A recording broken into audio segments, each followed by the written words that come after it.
Today I am with rom-com author Sarah Ruth Hickner, also known as Sarah Hickner. For the first time, I'm excited to talk to you, Sarah. You have such an adventurous spirit. I can tell that right now. Welcome to Between the Lines.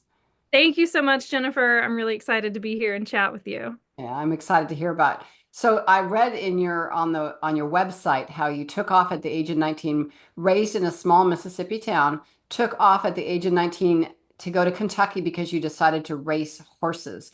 That just sounds crazy to me. So I got to lead with that. Tell us a little bit about that. Okay, so I grew up completely obsessed with horses, and I am from a family that doesn't have horses. And so the way that I could really experience being a horse girl was to read books. And honestly, when I was probably around 12 years old, I found Lorraine Snelling's book series. Um, it's called the Golden Filly series, but the first book is on Eagle's Wings, I think. And it was in my church's bookstore, and it was about a girl whose family owned a racing farm and she rode the racehorses. And so when I was young, it instilled this dream of riding racehorses. And so around 12, I also got my first horse, but there's no racehorses in Mississippi. And so I started this very long-term plot and plan to get to Kentucky because when you don't know much about racehorses, I really didn't know anything. And I just knew Kentucky Derby, all the racehorses are in Kentucky. And uh, come to find out, they're everywhere. They're in Louisiana, and they're in Arkansas, and they're in Florida. But I just had this dream of going to Kentucky. So when I was in college, I finally made it happen. I loaded up my horse, who was the absolute love of my life. His name was Gideon, Oh, my brand new dog that I had adopted so that I could have a partner and someone to help me feel safe. And I had just always dreamed of having my very own dog that wasn't a family dog. And we moved to Kentucky together and got a little apartment in downtown with a roommate I met on roommates.com. oh my And word. That's a story. That's a book. it is actually a book. That was what started my writing journey. It was an insane experience that God totally just did this huge work in my heart and in my life through it. But basically, 2 weeks in, I did get a job on the racetrack, and 2 weeks in, I was in a really bad accident, ended up in the hospital. And um, I'm new in town. Like I grew up in a huge Baptist church. We had just such a beautiful family network of people that I knew everywhere. Mhm. And suddenly I'm in a hospital where I know like three people in town. I know the trainer that I work for. I know my advisor at college, who ended up just being a total angel, and I knew my roommate again that I met online.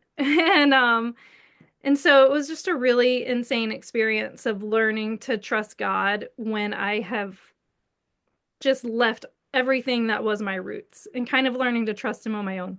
I still tear up, and it's been 20 years since it's happened. And I've written the story and edited it and reread it and all the things, and it still Wow. was so impactful that I tear up talking about it. As a mom, I have to ask, how did your parents react to that? I think I would have been freaking out if my daughter was a crazy horse girl too, but it freaked me out.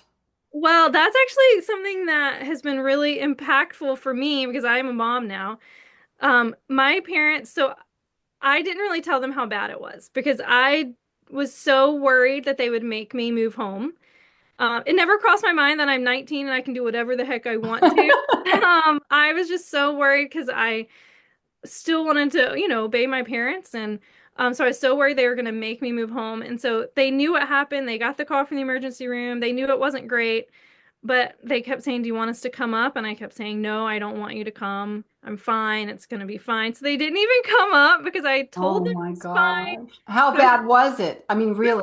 it was bad. I mean, so in the accident, a horse somersaulted with me, and Oh.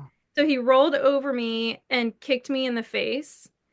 Um, Do you have a helmet on at least? I had a helmet on, I had a safety vest on, and he didn't mean to kick me. He was just flailing. He was just, like if any animal, anyone Right. hits the dirt, they're just arms and legs everywhere.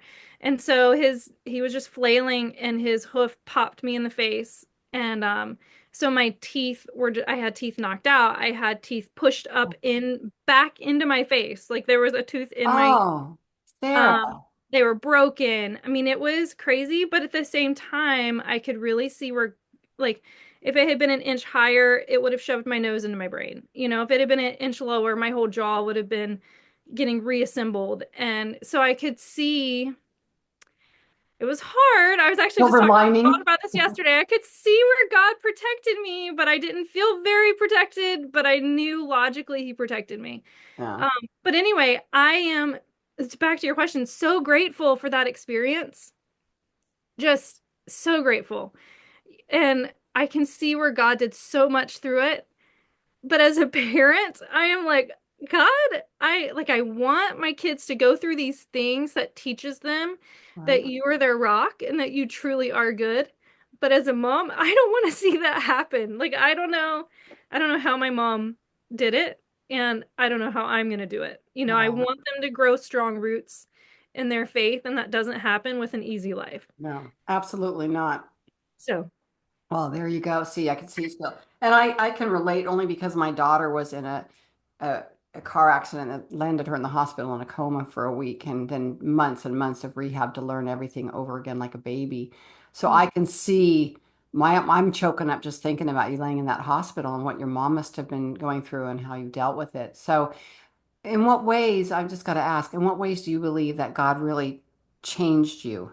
Like what changed for you?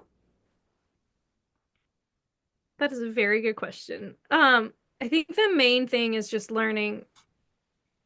So I had horses were my number one love in life. I loved them more than anything, and I loved that horse Gideon more than anything.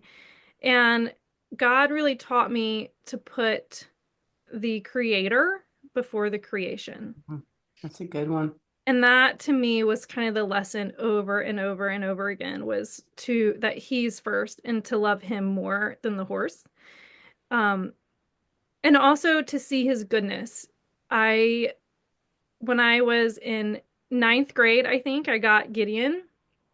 And I prayed in ninth grade in my little, like, high school heart. I said, God, use us for your kingdom. And fast forward over 20 years, Gideon's in the ground. Hmm. And I felt like, in my mind, when I said, God, use me and this horse for your kingdom, I imagined that we would be famous barrel racers because that's what me and Gideon did. And I could just see a reporter putting a microphone in my face and me I give saying, all glory to God. yes, all glory to God. God is so good. And Never turns out the way we envision it, does and it? that is yeah, and that is not how it happened. And so after my whole Kentucky fiasco, I I felt God tell me to write the story. And so it took me a little while, but I finally started writing. And then it took me 10 more than 10 years probably to get the book completely finished. And so it's 20 years after I said that prayer and the book was out and I could finally see where God answered that prayer. And that was the most incredible moment to see like, I just turned Mary Kay always says a woman who will tell her age will tell anything, which I pretty much tell anything in the book. But I'm 41 You look and, about 18 to me. and this happened a couple years ago where I just realized I saw God answer a prayer 20 years in the making. And it was so eye-opening and incredible to see his goodness in that and to see like, okay, there's things where when God doesn't answer in a week, I'm like, where are you, God? Do you even love me? And to see that like sometimes it doesn't happen in a day or a week or a month. Sometimes it literally is 2 decades, but he's still good and he's still Absolutely. there and he's still in it. And so, He's working in the background, and I think yes. his timing is not our timing, and we want it rushed and we want it now. It takes time to build character. Right. And the harder we fight it, the longer it takes. It's kind of like the Israelites wandering in the desert. If they would just have gotten it a little earlier, Right. taken the promised land, they wouldn't have been wandering so long. Yeah. So, I love that. I love that, Sarah, that you have that lesson and to teach that. I just got to ask, after you got out of the hospital, did you go back to racing horses? What did you do? Yes. look, I left everything for this dream. Now, I will Oh, say I wasn't actually racing horses. I was riding race horses. So there are people who it's their job to exercise the race right. horses in the morning. So I was an exercise rider. I never actually like moved into being a jockey. I am not actually small enough to, it would have been almost impossible for me to get small enough to be a jockey. But I was galloping racehorses, and yes, I had given up, and that's a lot of what Finding Gideon is about, is working for this thing that tried to kill me, like right off. Like the book Get opens. back up on the horse. Yeah, getting back on the horse went because I left a like full college scholarship at a really nice college. I had left my family. I had just like I had just like lit a match and burned the bridge when I went to Kentucky and said this is what I'm doing. And so I just was like, well, I've got to do it. Like even though it's terrifying now, even though I almost died, like I burned the bridge and I said I was going to do this. And so if I'm in Kentucky, I'm Wow. gonna do it. And Wow. it was hard. Yeah, I'll bet. So let's move into your rom-com coming out. You don't do anything easy. You don't do anything. It just seems like I would love to interview your husband sometime and find out what life with you is like. So she's got a rom-com coming out. And by the time I'm sad about this, by the time this is actually published, it will have been out for a while. And I'll put the link in for everyone to buy that. And I told Sarah I'd be happy to share. So I'm going to share this. Hopefully you see it on social media before then. But the name of this book is All Things That Come Between Us. And then I have to say this, she had a subtitle up there just for her logarithms and SEO stuff and all that tech things that people my age really don't care about. But it says a romantic comedy about marriage, friendship, and a horse. And that alone drew me. It's like, okay, I got to know more about this. And it's a marriage. It's a rom-com between a married couple. So that alone is totally different than anything I've ever seen. So what inspired that? And tell us a little bit about that. Okay, so the whole time I was writing Finding Gideon and I was diving into these author networks, I was surrounded by romance and fantasy writers. And I had never felt like I had a fiction story. I mean, when I painted in high school, I was always just recreating what existed. I've never been great at just coming up with new stuff. But I would pray about it and I would just say, God, it would be really nice. I think it would be fun to write fiction, but I don't have an idea. And once Finding Gideon was out and I'd spent about 6 months marketing, God just dropped an idea into my head. I cannot take credit for it because I don't think I'm that smart. I hear you. But I feel the exact same way. It's like people say, where do you come up with your ideas? The Holy Spirit, and that's it. yes, 100% the Holy Spirit. And so um I once I got the idea, I started to see how beautiful it was, but it was this idea to write romance about already married people. I like And the reason I agree with the Holy Spirit that it's an incredible idea, thank you for giving it to me, is I love to read rom-com. It's one of my favorite genres. And rom-coms are really bingey. And so it's not too difficult to go through three in a week sometimes when I'm just really in the zone or listening to a lot of audios. But when you are a happily married woman and you are listening over and over and over again to stories about new relationships, even when you have a fantastic relationship, it just makes you think like, God, sure would be nice to have a first kiss again and those that. first tingles when touch hands and all these firsts that we're not getting anymore if you're happily married. And And so, that's it. That I have to say, let me point out that is the danger right there of reading romance. I just got to say, yes, I it's a agree. And big I danger. love reading romance and I love things that make me smile. I like to read positive books. I love that a romance, like what makes a romance is a happy ending. Like no matter what's happening, it's gonna end happy or it's Has not a to. romance. And so there's just so much great about the romance market, but I thought we really need more stories about married people because I think, part of one reason that marriages aren't lasting is because we have created this expectation from rom-com books and movies that it is all like the honeymoon phase, but it's not. But marriage can still be beautiful even when it's not the honeymoon phase. And Well, they so, need to show you the after. They need to take you from the rom-com to 10 years and show you the real life yes. drudgery that happens, you know? Yes. And so that's what all the things that come between us is it's going to be a series eventually. But they're all going to be standalones that you can read individually, but the stories will interlock. So you'll know characters. The next story is going to be about my main character on this one's best friend. So you'll know her very well when you pick up the book. But you could read it on its own. But anyway, all the things that come between us to me is just the most generic. It sounds generic, but it's hilarious and it's fun. It's what I see all around me when my kids were little. I felt like it was such a hard phase on marriage because it's just I'm I didn't love being a parent of littles. I'm going to be honest. My kids are 13 and 10 and I love it so much. All But when encompassing though they're, when they're little. huh? It's all encompassing when they're little. Yes, it is wake up to bedtime. You're making sure they don't kill themselves. Right. And that's just the beginning. Like it's not just making sure they don't kill themselves. Let's like make them happy. That's And right. let's And try to help. entertain them. Yes, we got to entertain them. And we also kind of want to do our own thing occasionally, but it's really hard because you have this kid who has their own idea of what they want to do. And you've got to feed them and like 3 meals a day. Huh? And snacks. How can they expect to eat 3 times a day Right. and It snacks is. in between? Yeah, and it's not what I want to eat. And it's just like my youngest doesn't like Chick-fil-A. I'm like, come on, can we just like Chick-fil-A? Like, just run through the drive-through.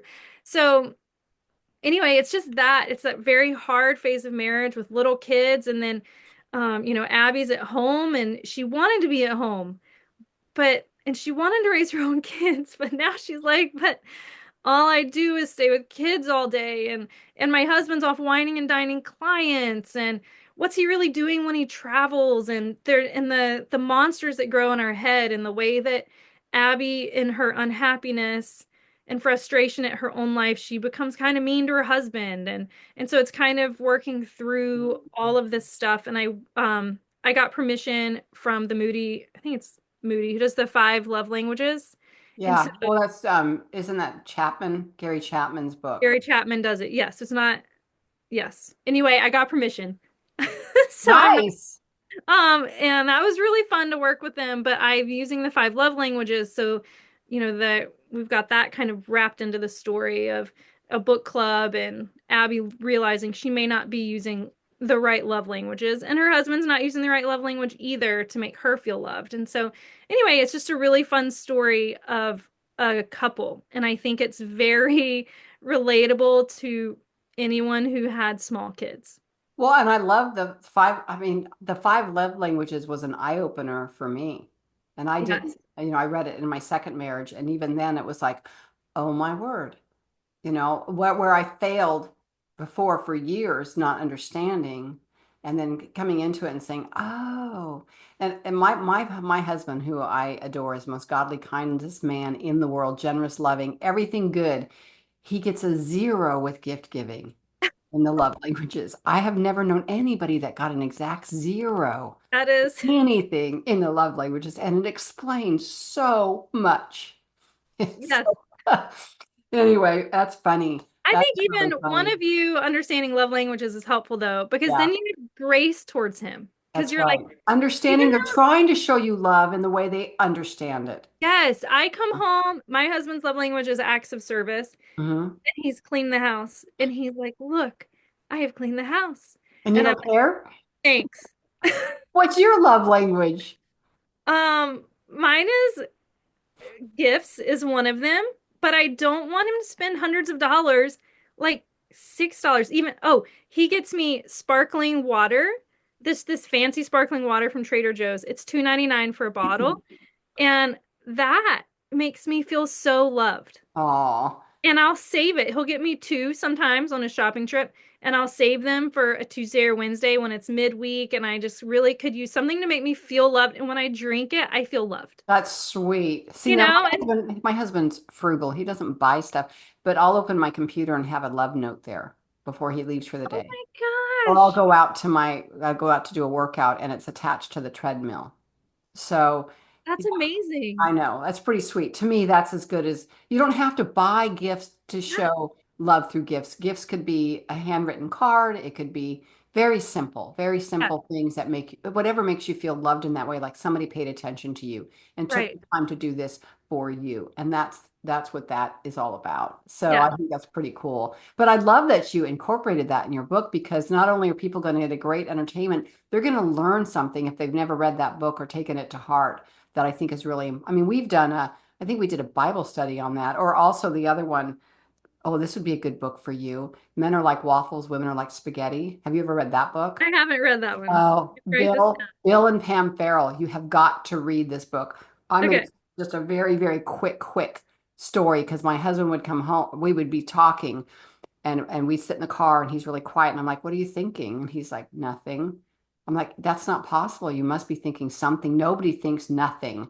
Like, you just don't want to tell me what you're thinking, right? So we went through this a few times and he came in from work one day. He was a chiropractor and he shows up home from work and he goes, I'm normal. I'm like, excuse me? Like, where is this coming from?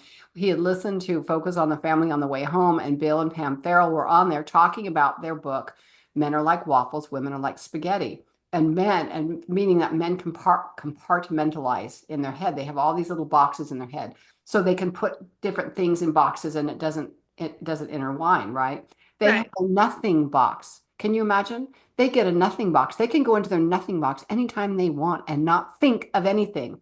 And women, on the other hand, are like spaghetti brain where everything is interconnected. And you touch on something from years ago, and those emotions all come back because everything with women are interconnected in their brains. That Okay. that would be a great book.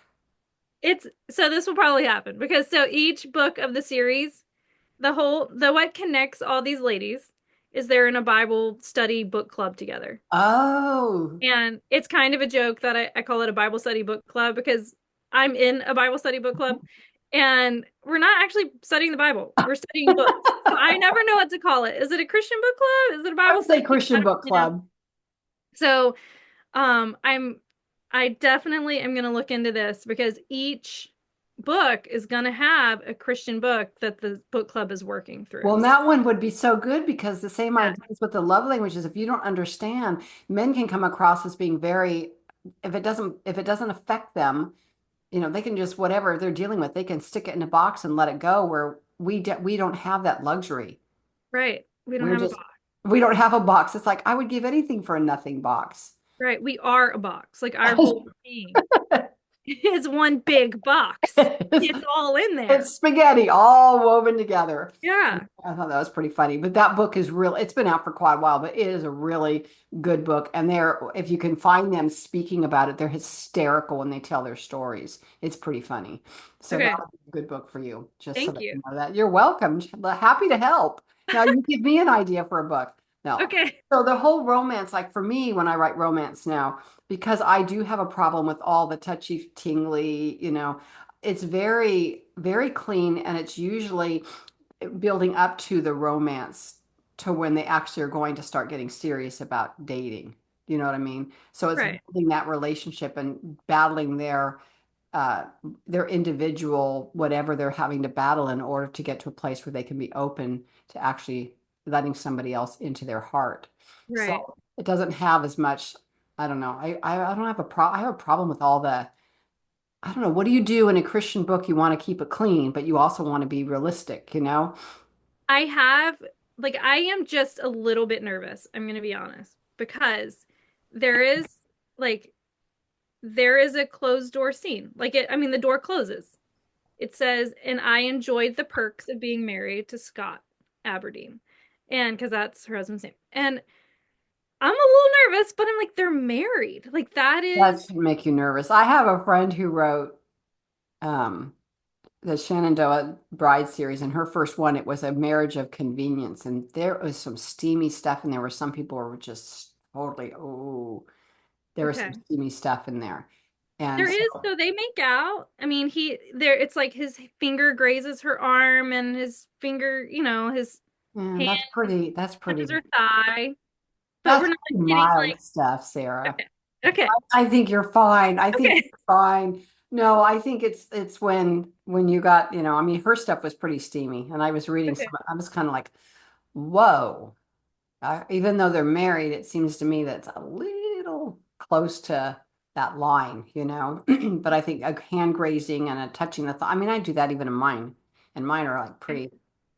I think the All book right, good. Because I Okay. mean, it's like we have the build up to when the door closes, but You it's do. Well, you don't, you want it realistic, right? right. So anyway, I mean, we want it, they're married, and that should be a part of a healthy marriage. So, I do have actually a scene in my book, Illusions, that is they're a married couple. It's not, I wouldn't call it a romance because, but by your standard of a romance, it really, I guess, could be a romance. It's where the daughter gets in a car accident and there's this deep, dark secret that she discovers right before she gets in the car accident in the coma that will, if she reveals it, it will end her mother and father's marriage. And he's a pastor. So they have all this kind of background stuff they're dealing with. And there is a scene in there where they have a romantic thing. But I mean, you have to be realistic. You really do. yeah, You don't have to strip them down. right, right.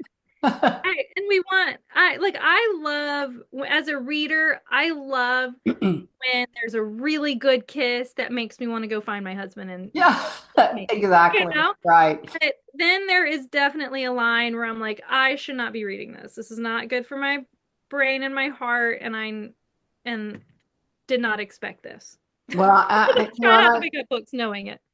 I think there's so, even on watching TV shows, there are TV shows that I cannot, like we were watching 1923 and everybody I know watches 1923 and it comes to a point where I'm like, I can't watch this. Mhm. I cannot.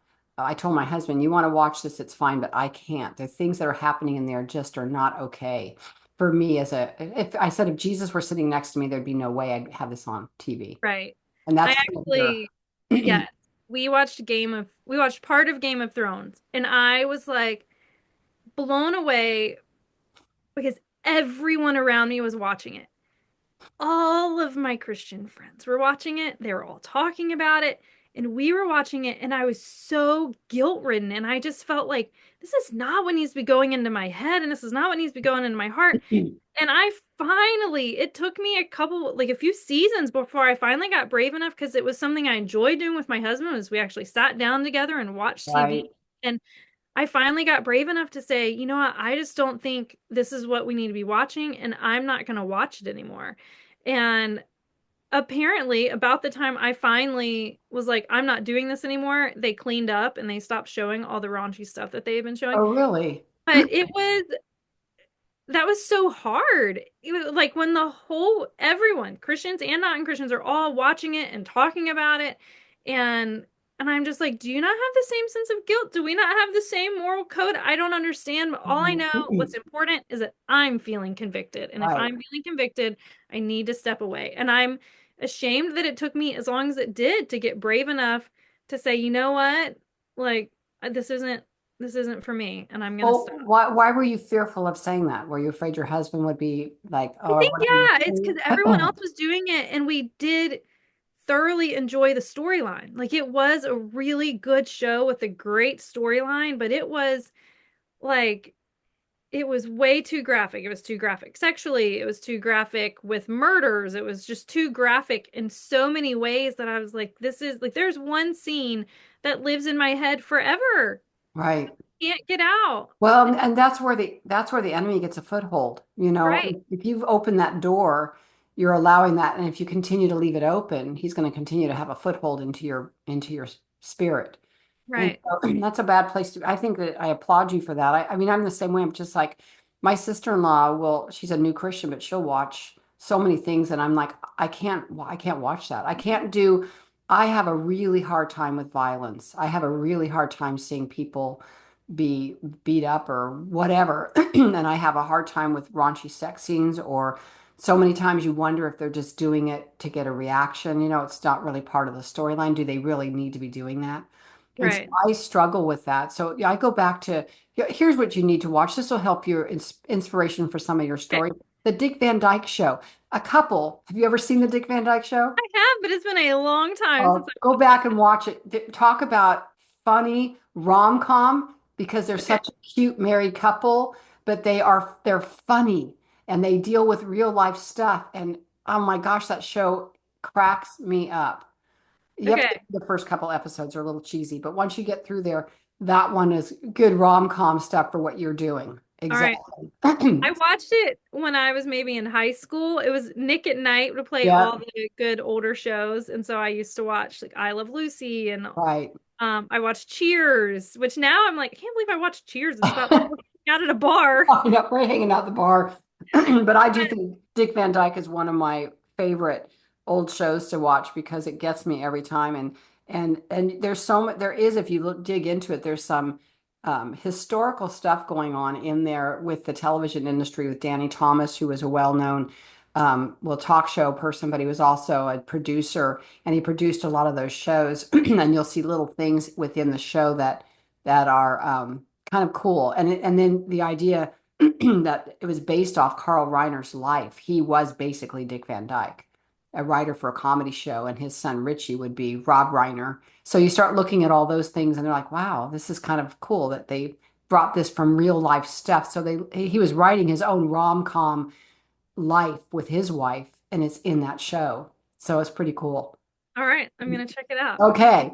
Well, on that note, is there anything else you'd like to leave us with as we close out? You know, I hope that I have so in this process of writing my book, I felt like I was the only person who's writing romance about already married couples. But I did a post in the avid readers of Christian fiction group, and I found that there's actually a ton of these books out there. Oh, And good. so some of them are, most of them are more intense and dramatic. I tend to lean towards rom-com because I just want to smile. I don't want to feel actually legitimately worried about my marriage while I'm reading a book. I I take on the feelings of the main characters, and so if a main character is legitimately like this is bad, then I'm angsty the whole time I'm reading. Right, right. So, but there are just some incredible ones. I just read one called This Life. Hmm. I can't remember the author's name, but it was so good and it was funny and sweet. And anyway, there are these books out there, and I would love to find a way to make us more of a like a subgenre so that people Well, find it. start a Facebook group. Start a Oh, Facebook group. should start a Facebook group. Okay. Yes, I'm your going own to try to Facebook connect group. with all these authors. If you're an author of a book about an already married couple that's a romance, please hit me up. Let's Yeah, I think start a that'd be a Facebook great group. idea. Great Okay. idea. And if Yes, you do that, send me the link and I'll stick it in your show notes. I'll also put in your show notes for your book, all the things that come between us, and for your book about Gideon, your memoir, Finding Gideon. So we'll put all those in there for people to find you, your website, any other links you want, we'll get them in there for you. perfect. All Okay. right, well, thank you. It's Well, been so fun to chat, Jennifer. it's been fun for me. You are adorable. So I'm so glad you came on and shared your adventures with us. And it's been a real pleasure, Sarah. I wish you the best. Thank you so much. It's been great to chat. Bye. Bye.